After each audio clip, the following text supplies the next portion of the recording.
LD, go for launch. So with that, the launch director giving their final go for launch. T-minus 30 seconds. 30 seconds to go. Let's watch as Falcon 9 takes Intelsat Galaxy 31 and 32 to orbit.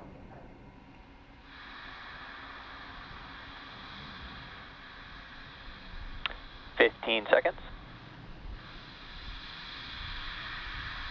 T-minus 10, 9, 8, 7, 6, 5, 4, 3, 2, 1.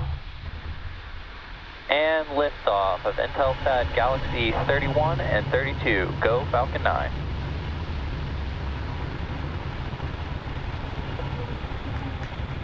Vehicles pitching downrange. M1D chamber pressure is nominal.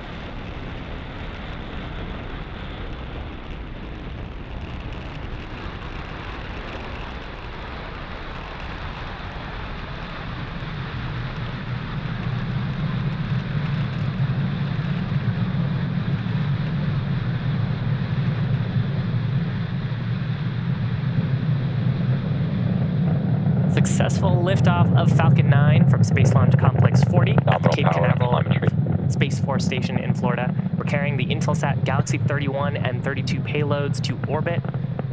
Now, we've just begun throttling down the Merlin 1D engines in preparation for maximum dynamic pressure. And we've also begun to tilt the engines. That's called gimbaling, and that's why we've begun to move horizontally away from the launch pad. That maneuver is called a gravity turn. Max Q. So call out there for max Q, that's the point of maximum aerodynamic pressure. Now briefly going back to the gravity turn, we are still heading up. As you can see, the speed and altitude are increasing, but we're also heading away from the launch pad.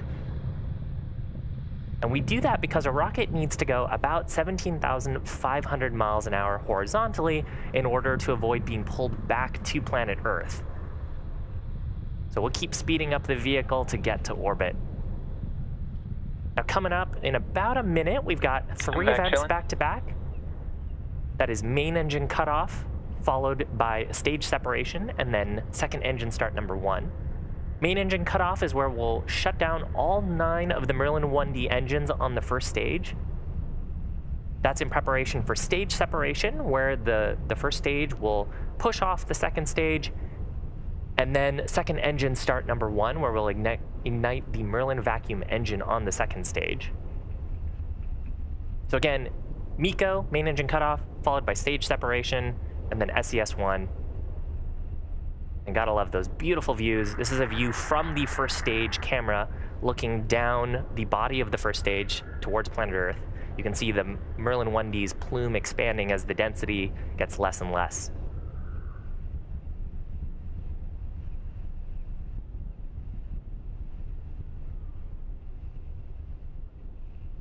MECO.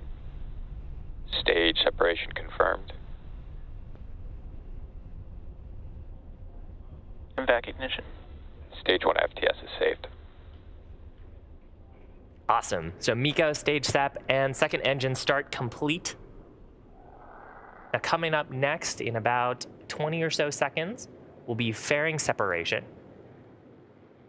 Again, both of these fairing halves having flown 5 times before today's mission.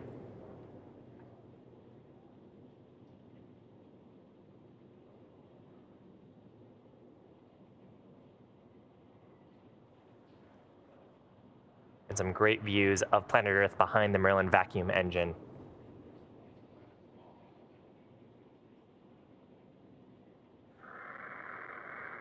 Fairing separation confirmed. So there is successful fairing separation. We'll be attempting to recover those fairing halves again once they make their way back to Earth on a recovery vessel named Bob. Acquisition of signal. You can actually see one of the fairing halves in frame there as it goes back to planet Earth. We actually got our first glimpse of the payload as well today. Now, as a reminder, we are not attempting landing on our first stage. So the next major milestone will be second engine cutoff number 1. That's about 4 minutes from now. And again, the reason we're not attempting to recover our first stage today is because today's payload needed a little more performance out of Falcon 9. And so we had to use the propellants that we would normally use for the entry burn and landing burn to instead take the payload to orbit.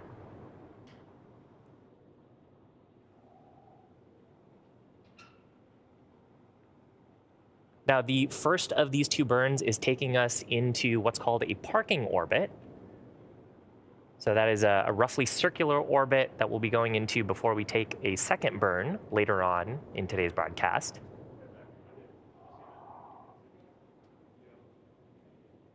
And ultimately, the payloads will be going to what's called a geostationary transfer orbit before they continue their mission onto geostationary orbit.